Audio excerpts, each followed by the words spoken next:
স্বাস্থ্যগত কারণ দেখিয়ে পদত্যাগ করলেন দেশের বিদায়ী রাষ্ট্রপতি মোহাম্মদ শাহাবুদ্দিন। কিন্তু তার এই পদত্যাগের মধ্য দিয়েই কি শেষ হলো সব জল্পনা কল্পনা, নাকি শুরু হলো নতুন এক আইনি ও রাজনৈতিক সমীকরণ?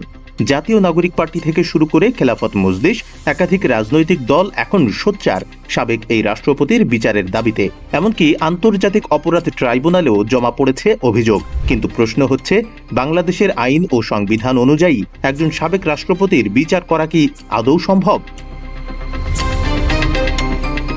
রাজনীতির মাঠ গরম হলেও আইন বিশেষজ্ঞদের নজর এখন সংবিধানের অনুচ্ছেদ 51 দিকে।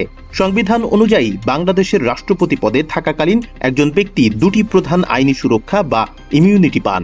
প্রথমত, দায়িত্ব পালনকালে নেওয়া কোনো সিদ্ধান্তের জন্য তাকে কোনো আদালতের কাছে জবাবদিহি করতে হবে না। দ্বিতীয়ত, পদে থাকা অবস্থায় তার বিরুদ্ধে কোনো ফৌজদারি মামলা করা যাবে না এবং তাকে গ্রেফতার বা কারাবাসের আদেশও দেওয়া যাবে না। আইনজীবীদের একাংশের মতে, মোহাম্মদ শাহাবুদ্দিন যেহেতু পদত্যাগ করেছেন, তাই পদে থাকাকালীন তার কোনো কাজের জন্য তাকে আর ফৌজদারি মামলায় জড়ানো সংবিধান সম্মত নয়। তবে এখানে একটি গুরুত্বপূর্ণ যদি রয়েছে। সংবিধান বিশেষজ্ঞদের মতে, বিচারে সুযোগ তৈরির ক্ষেত্রে দুটি বিষয় খুব গুরুত্বপূর্ণ। প্রথমত, রাষ্ট্রপতি যদি পদে আসীন হওয়ার আগে কোনো সুনির্দিষ্ট ফৌজদারি অপরাধ বা দুর্নীতির সাথে যুক্ত থাকেন, তবে সেই আগের অপরাধের জন্য তার বিচার হতে পারে। দ্বিতীয়ত, সংবিধানের 52 অনুচ্ছেদ অনুযায়ী যদি তাকে জাতীয় সংসদে অভিশংসন বা পদচ্যুত করা হতো, তবে হয়তো তার অপকর্মের বিচারের পথ খোলা থাকত। কিন্তু যেহেতু তিনি স্বেচ্ছায় পদত্যাগ করেছেন, তাই আইনি প্রক্রিয়ায় তাকে অভিযুক্ত করা বেশ জটিল একটি বিষয়। তাহলে বর্তমান বিএনপি সরকার ও স্বরাষ্ট্র মন্ত্রণালয় কি ভাবছে? সরকারের অবস্থান কিন্তু বেশ পরিষ্কার। স্বরাষ্ট্রমন্ত্রী সালাউদ্দিন আহমদ স্পষ্ট জানিয়ে দিয়েছেন, রাজনৈতিক দলগুলো থেকে ওঠা অভিযোগগুলোকে আমলে নেওয়ার মতো কোনো বস্তুনিষ্ঠ উপাদান তারা পাননি। তার মতে, দায়িত্ব পালনকালে রাষ্ট্রপতি সাংবিধানিক নিয়ম মেনেই কাজ করেছেন এবং তিনি সংবিধান অনুযায়ী পূর্ণ সুরক্ষার অধিকারী।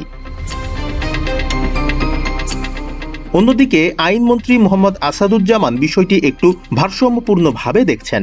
তিনি জানিয়েছেন, জনগণের দাবিকে সম্মান জানানোর পাশাপাশি নিশ্চিত করা হবে যেন কেউ অন্যায়ের শিকার না হন।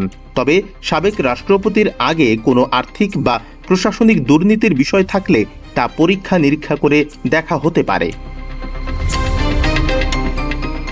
দিন শেষে প্রশ্নটি কেবল একটি অনুচ্ছেদ বা আইনের ধারায় সীমাবদ্ধ নেই।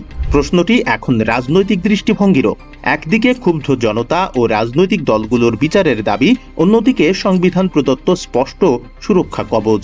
আইনের সুরক্ষা রেখা ধরে এই জটিলতার সমাধান কিভাবে হবে তা নির্ভর করছে সরকারের পরবর্তী পদক্ষেপ এবং আদালতের ব্যাখ্যার ওপর।